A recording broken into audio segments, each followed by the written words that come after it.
Olá, meus amigos, olá, meus irmãos, a graça e a paz de Jesus seja com todos. Graças a Deus estamos aqui mais essa rica oportunidade de aprender com o nosso Deus. Amém? Estaremos lendo agora Tiago de número 5, é a última parte dessa epístola, e olha que a palavra nos ensina. Ouçam agora vocês, ricos, chorem e lamente-se, tendo em vista a miséria que lhes sobrevirá.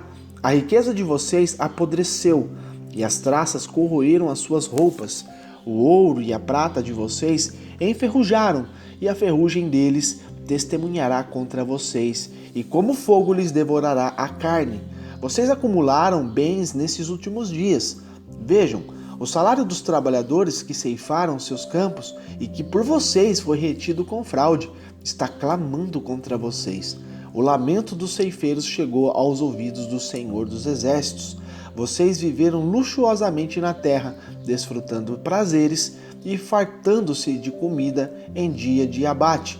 Vocês têm condenado e matado o justo, sem que ele ofereça resistência. Portanto, irmãos, sejam pacientes até a vinda do Senhor. Vejam como o agricultor aguarda que a terra produza a preciosa colheita e como espera com paciência até virem as chuvas do outono e da primavera. Sejam vocês também pacientes e fortaleçam o coração, pois a vinda do Senhor está próxima. Irmãos, não se queixem uns dos outros para que não sejam julgados. O juiz já está às portas. Irmãos, tenham os profetas que falaram em nome do Senhor como exemplo de paciência diante do sofrimento. Como vocês sabem, nós consideramos felizes aqueles que mostraram perseverança. Vocês ouviram falar sobre a paciência de Jó e viram o fim que o Senhor lhe proporcionou. O Senhor é cheio de compaixão e de misericórdia. Sobretudo, meus irmãos, não jurem nem pelo céu, nem pela terra e nem por qualquer outra coisa. Seja o sim, sim de vocês e não, não, para que não caiam em condenação. Entre vocês há alguém que está sofrendo? Que ele ore. Há alguém que se sente feliz? Que ele cante louvores. Entre vocês há alguém que está doente? Que ele mande chamar os presbíteros da igreja para que estes orem sobre ele e o unjam com óleo em nome do Senhor. E a oração feita com fé curará o doente. O Senhor o levantará e se houver cometido pecados, ele será perdoado. Portanto, confessem os seus pecados uns aos outros e orem uns pelos outros para serem curados.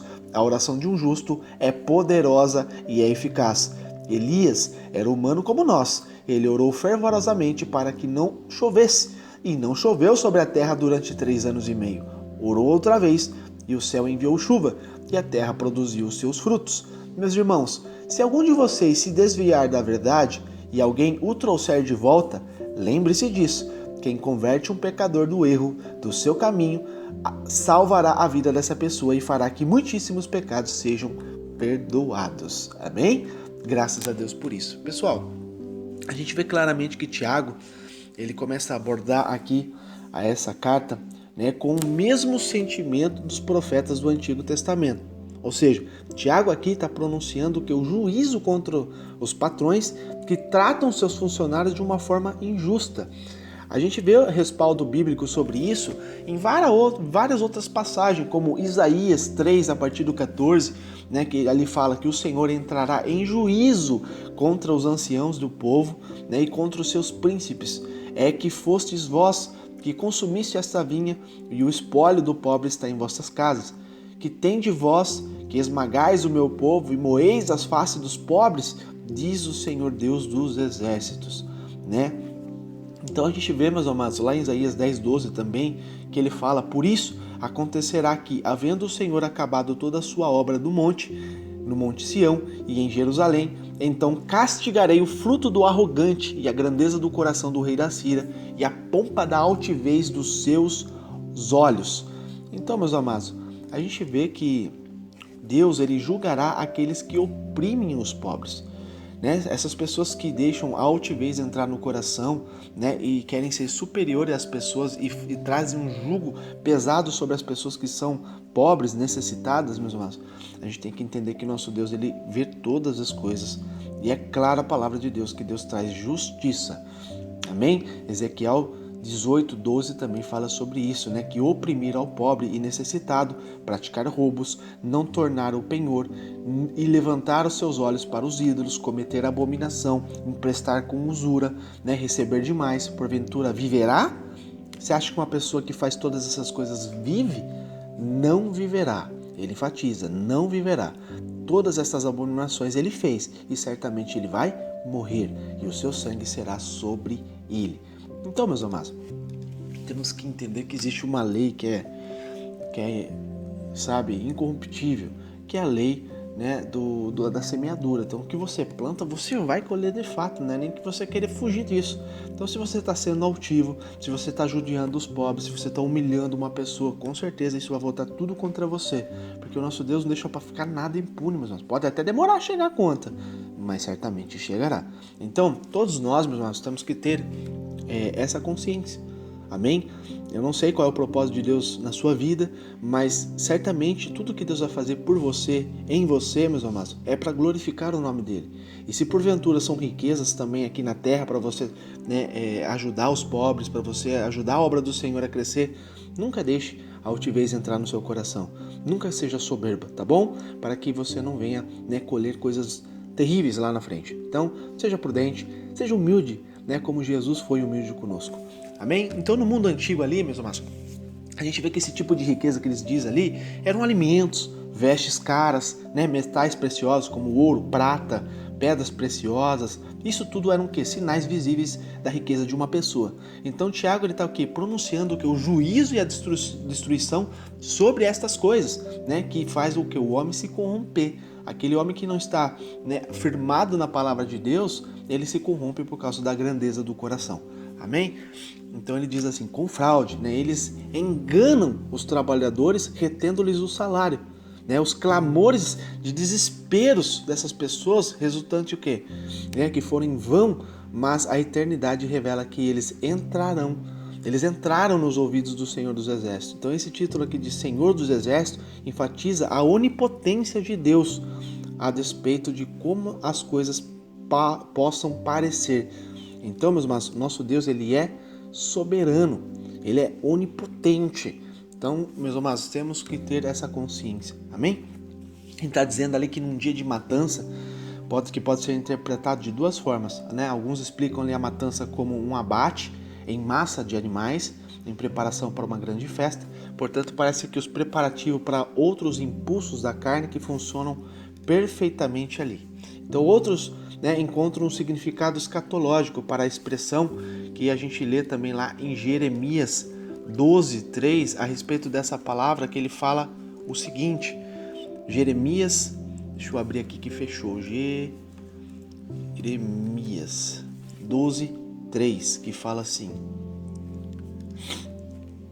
mas tu, ó Senhor, me conheces, tu me vês e provas o meu coração para contigo, impele-os como a ovelhas para o matadouro e prepara-os para o dia da matança.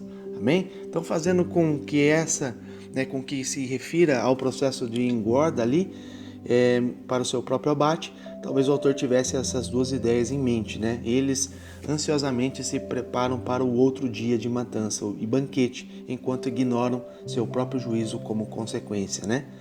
Então, o juízo, meus amados, não se refere a Cristo. Aqui é uma expressão comum do Antigo Testamento que enfatiza a vida fiel do cristão.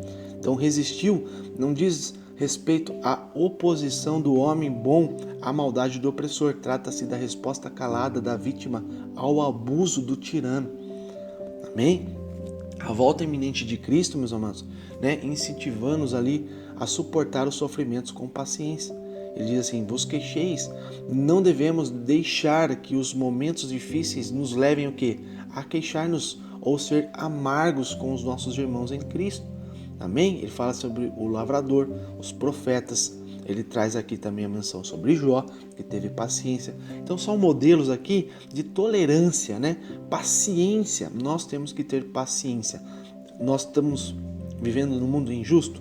Certamente. Existem muitas injustiças? Sim. Mas, meus amados, né, o Senhor, ele é justo. Ele é o justo juiz que vai julgar todas as causas. Amém? Vamos ser pacientes, vamos ser tolerantes, não vamos querer resolver tudo com as nossas mãos, porque sendo assim, nós passamos a ser réus também. Amém? Então ele fala assim, sede pacientes. Tiago admoesta aqui os cristãos a manterem uma atitude de paciência enquanto sofrem injustiças. Embora deva ser feito todo o esforço para melhorar as condições e obter justiça, né? Os cristãos devem manter um espírito de tolerância paciente, mesmo em meio a um cruel tratamento. A igreja primitiva lá, meus irmãos, vivia na expectativa da iminente vinda do Senhor. Eles acreditavam que era para aquele tempo, mas não era, né? Era no tempo nosso, né? Nessa última carta de Laodiceia. Agora está muito próximo da vinda do Senhor, de fato, né? Os sinais já estão mostrando, né, a vinda de Jesus. Então, a sua esperança era que naquele momento a justiça seria feita tanto para o opressor como para o oprimido, na volta de Cristo. Então os erros ali seriam corrigidos e os cristãos recompensados por sua fidelidade a Cristo. A gente vê em Provérbios 14:14, que a palavra diz, fala, que os infiéis receberão a retribuição de sua conduta, mas o homem bom será recompensado. Amém? Então, é tudo isso que eles imaginavam que era para aquele tempo, né? E Mateus 5,12 também diz que alegrem-se e regozijem-se, porque grande é a recompensa de vocês nos céus, pois na mesma forma perseguiram os profetas que viveram antes de vocês. Então, meus irmãos, mantenha calma, mantenha a cabeça, sadia, independente do que você esteja passando, independente do que é que está assolando a tua vida, a tua casa, a tua família, mantenha a cabeça em Cristo. Lembre-se, meus amados, não olhe para as circunstâncias. Se você olhar para as circunstâncias, você entra naquele mesmo sentido de Pedro, quando Pedro estava junto com os discípulos ali sobre o barco, diante de uma tempestade muito forte, de onde as circunstâncias, meus amados, eram todas contrárias. Porém, quando ele viu que o Mestre, que Jesus, estava sobre as águas, né, estava ali, e ele assim, Senhor, se és tu, mande ter contigo. Ele colocou ali, né, a vontade dele.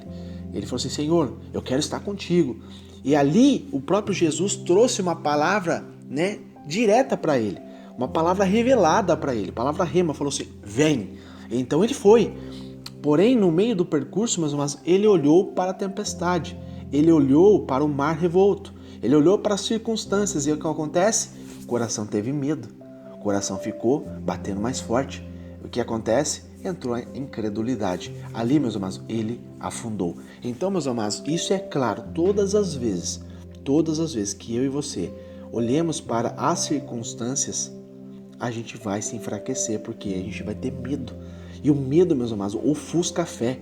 Amém? Quando você olha somente para Cristo, você pode estar passando por um mar revolto, coisas terríveis, mas você vai manter esperança. Você vai ser ali, né? Vai ter essa esperança de que Deus vai trazer socorro, vai manter paciência, longanimidade. Amém? Para em todas as situações.